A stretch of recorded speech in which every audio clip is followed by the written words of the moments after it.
Hello out there? Are we on?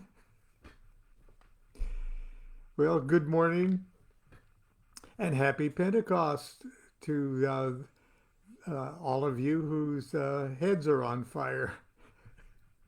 Uh, Pentecost is really, truly a cool event in the Christian mysteries and has uh, total parallels in every and religious and mystery school tradition. So I really do wish you a happy Pentecost. Okay, today we're on chapter chapter 8 of Low Magic. It's all in your head. You just have no idea how big your head is. And if you don't have a copy of this in your own library, uh, perhaps my publisher might keep it in print if a few more of them sold. But anyway, just saying. This is chapter 8, Astral Projection, Traveling in the Spirit Vision, or Real Magicians Eat Quiche. The epigram is from Rabbi Lamed Ben Clifford. I'm either out of my body or out of my mind. All my life I've experienced dreams of flying. They're wonderful and exciting dreams that are remarkably lucid and detailed. I physically feel intense exhilaration and a thrill in the pit of my stomach as I soar through dream skies, diving and turning and banking just like an airplane. And I move through the air. Objects below shift toward or away my view in perfect obedience to my speed, altitude, and the optical laws of natural perspective, just as if I were looking out of the front of an airplane's cockpit. Only there is no cockpit, no airplane, just me flying like Superman with my dream arms pointed forward into space. It's wonderful. I feel so free, so alive.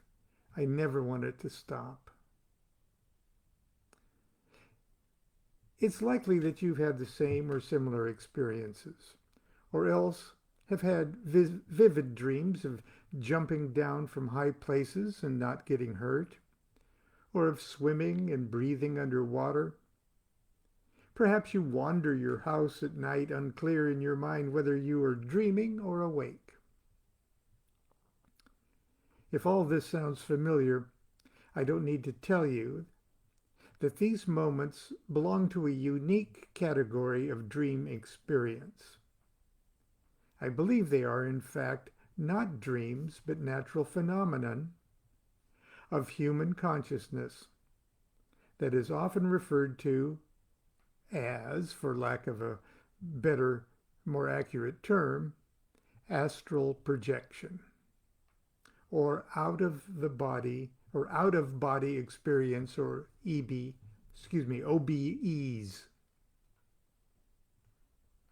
The term astral projection really is a terribly vague and misleading expression for this variety of experience.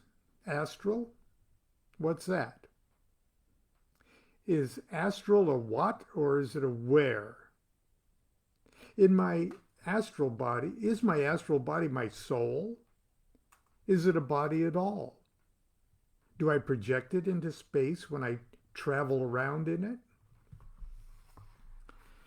We hear the terms astral body, astral plane, and astral world thrown around in esoteric conversations as if we were talking about a conscious ectoplasmic apparitions floating around geographical locations rather than vibratory frequencies of human consciousness, which is precisely what they are.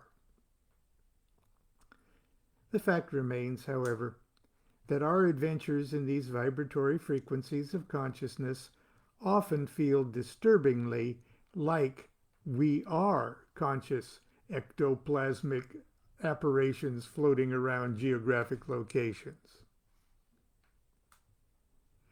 Learning to navigate around this strange universe, which other cultures and other spiritual systems might call the spirit world, is particularly helpful to the magician, who understands the importance of being able to think and function in this subtler world, a world that lies just beyond and behind the waking consciousness.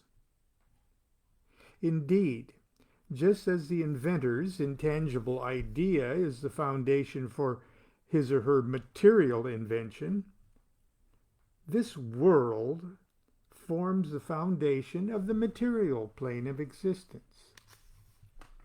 In fact, any magical operation that obliges the magician to see with the mind's eye a symbol, a pentagram, a hexagram, a spirit or angel or a demon or any spiritual life that inhabits and animates things, deals directly with this so-called astral dimension. Ancient magicians called the ability to view the spirit nature of things scrying. The adepts of the Golden Dawn called it traveling in the spirit vision. Lucid dreaming is another dimension, pardon my play on words, to this mysterious phenomenon of consciousness. The ancient Egyptians took the skill of lucid dreaming pretty seriously. In fact, the ability to consciously gain control of our dream self and the circumstances of our dream environment may very well have been the cornerstone of the science of dying, whose master textbook is the Egyptian Book of the Dead.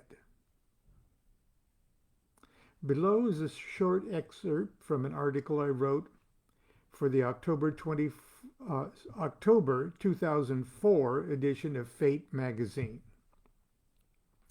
that attempts to explain the DuQuette field theory of the subject. Please note that the principle for my theory is based upon the now almost universally accepted premise that the function and the powers of the mind transcend that of the physical brain. And here's the excerpt. The Egyptian Book of the Dead is a magical text supposedly written by the god Thoth himself. It is designed to give the newly deceased man or woman a fighting chance of hanging on to his or her individual consciousness center by projecting it step by step through each phase of the death experience to arrive intact at a higher level of existence. The basic idea is this: if a dying person can keep the mind focused and occupied on a series of particular ideas and images while the physical body dies, the self of the individual can separate from the physical body and take up residence in the mind. The preoccupied mind literally becomes an escape pod that will rescue the self from the attachment to the dying body and brain. At each step along the way, the deceased is required to identify with higher and higher aspects of the mind, a process that continues to create new and subtler escape pods that will keep rescuing the self until it is finally delivered safely and intact to the realm of the gods. The Egyptian Book of the Dead ingeniously organizes this journey of ideas and images to match the landscape and nature of each of the progressively higher levels of consciousness, and requires the deceased to perfectly memorize and rehearse each leg of the trip prior to dying. Each level is guarded by a gatekeeper who must be identified by name and forced to allow the deceased to pass. Even the furniture has names that must be carefully memorized and identified with constant chatter. Everything that can be done to bolster the deceased's confidence and keep their mind minutely focused on anything but the temptation of allowing oneself to dissolve, like the untrained, into the sweet oblivion of death. That's the end of the excerpt. At this point, you might be asking yourself, all this may be fine and good for the initiated royalty of ancient Egypt, but what does it mean for me? I'm not going to school to learn how to die. My staid answer to that question would be, aren't you? The idea that consciousness separates from the body at the time of death is as old as human introspection itself.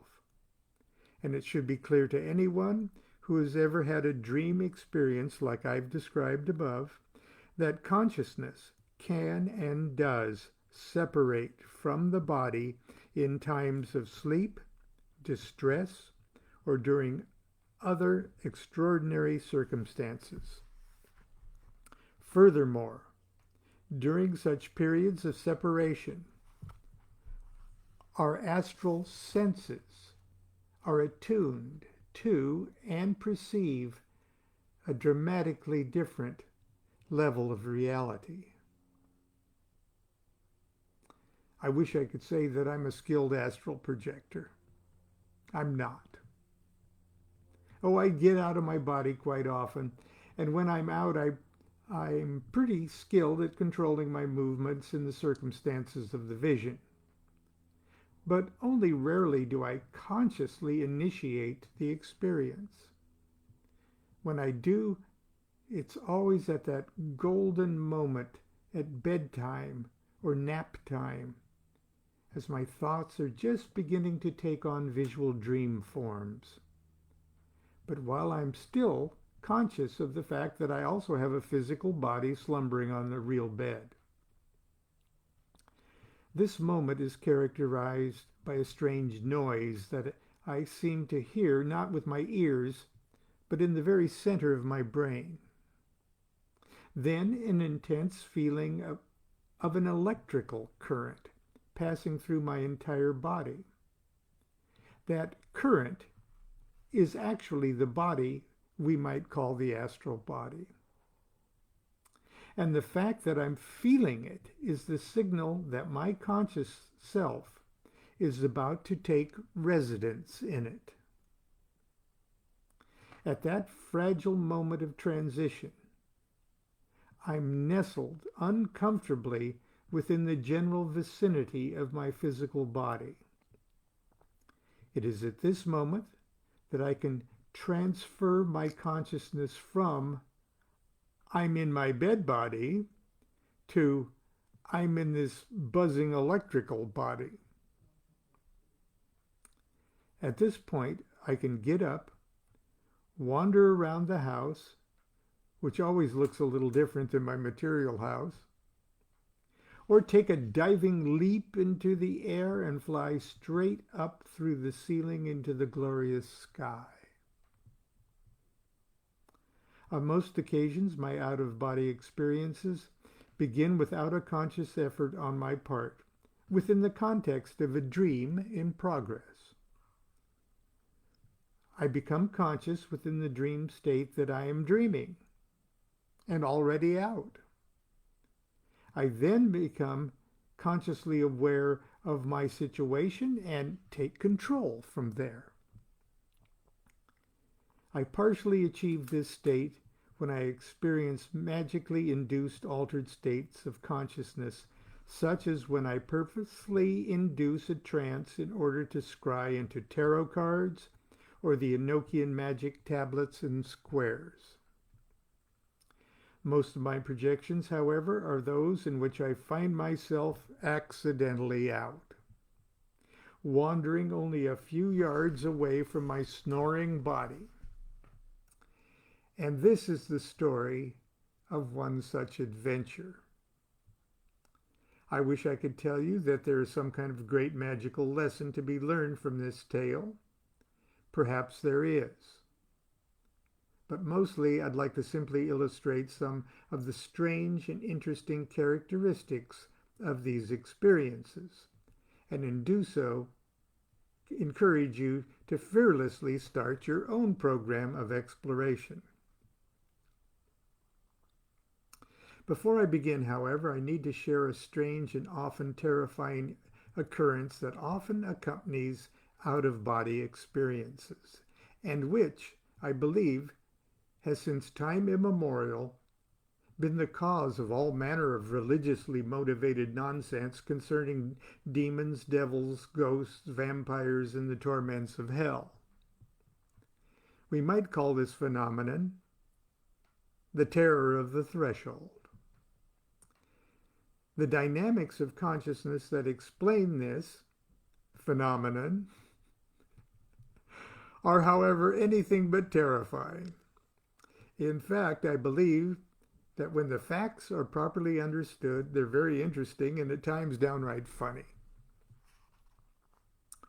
A few moments ago, I described the ancient Egyptian concept of self, of the deceased, progressively passing from lower to higher levels of consciousness during the death experience, and how at each new level the mind creates an escape pod for the essential self of the individual.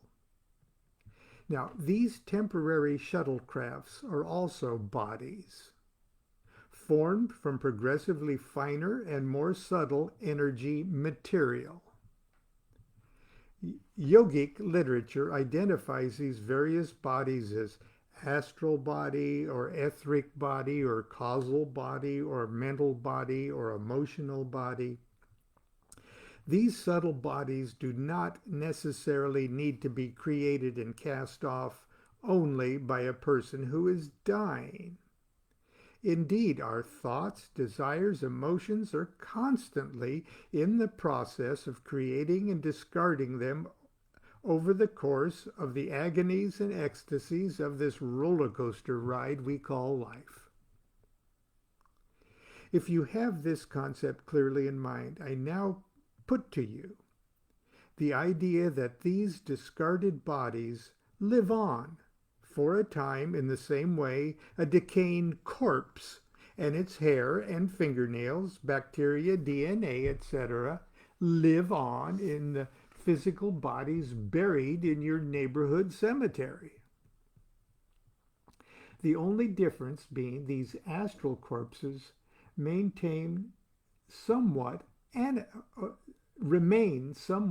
animated for a period of time, while the remaining energy still residually resident in their shell completely decays. And like the discarded shells or husks, these astral zombies are made of the heaviest stratum, the slowest and lowest frequencies of energy. They sink to the very lowest levels of the sea of consciousness, the area that is very close to the material plane. This is the borderland between dream and waking consciousness. It is quite literally an astral graveyard.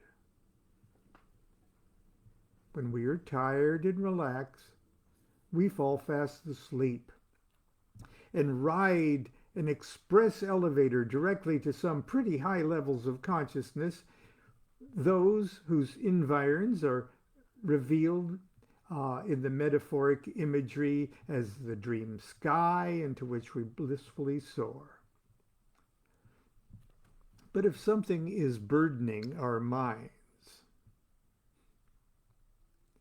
and forcing us to slowly drag our sorry astral consciousness kicking and screaming out of our physical body and step by step back the stairs of consciousness, then the first place we slog through on our way up is the lowest place in Upland,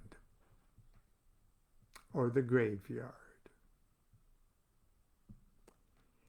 And I would love to complete this chapter today, but I think our time is already pretty much for today. And we will continue this tomorrow. I hope you will be with me.